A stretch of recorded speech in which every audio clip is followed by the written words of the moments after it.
नमस्कार। चलिए आज बात करते हैं असम की राजनीति के एक ऐसे चेहरे की जो अपने फैसलों और अपने बेबाक अंदाज के लिए पूरे देश में छाए हुए हैं। तो एक सवाल से शुरू करते हैं और सवाल सीधा है। आज की तारीख में असम का सबसे शक्तिशाली, सबसे प्रभावशाली नेता कौन है? अब इसका जो जवाब है ना, वो आपको शायद थोड़ा हैरान कर दे, क्योंकि ये कहानी सिर्फ एक नेता की नहीं है, बल्कि ये कहानी है राजनीतिक समझ और महत्वाकांक्षा की, जिसने पूरे राज्य की राजनीति का रुख ही मोड़ दिया। जी हाँ, हम बात कर रहे हैं हिमंता बिस्वा शर्मा की, जो आज सिर्फ असम में ही नहीं बल्कि पूरे नॉर्थ ईस्ट की पॉलिटिक्स का एक बहुत बड़ा और बहुत ही प्रभावशाली चेहरा बन चुके हैं। तो सवाल ये उठता है कि ये सब शुरू कैसे हुआ? मतलब एक वकील से राज्य के सबसे बड़े पद तक का सफर। चलिए इस कहानी को जरा शुरू से समझते हैं। देखिए, कहानी शुरू होती है 1969 में जोराहाट में। हिमंता बिस्वा शर्मा ने अपना करियर एक वकील के तौर पर शुरू किया था, लेकिन कानून की दुनिया में उनका मन ज्यादा दिन नहीं लगा। जल्द ही उन्होंने राजनीति की ओर रुख किया और अपनी पॉलिटिकल पारी की शुरुआत की कांग्रेस पार्टी के साथ। लेकिन फिर कहानी में आता है एक बहुत बड़ा ट्विस्ट। कांग्रेस में रहते हुए उनके करियर में एक ऐसा मोड़ आया जिसने सिर्फ उनकी ही नहीं बल्कि पूरे असम की राजनीति की दिशा हमेशा हमेशा के लिए बदल दी। साल था 2015।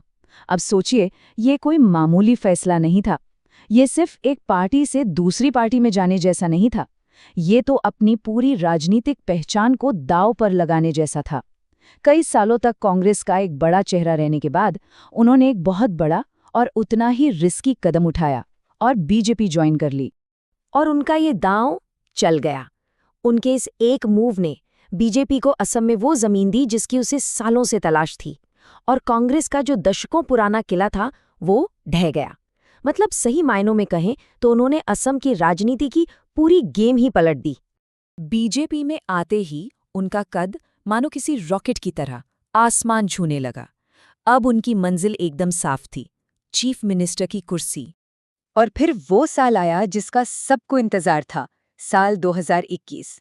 अपनी सालों की मेहनत और पॉलिटिकल स्ट्रेटजी के दम पर हिमंता बिस्वा शर्मा ने असम के 15वें मुख्यमंत्री के तौर पर शपथ ली।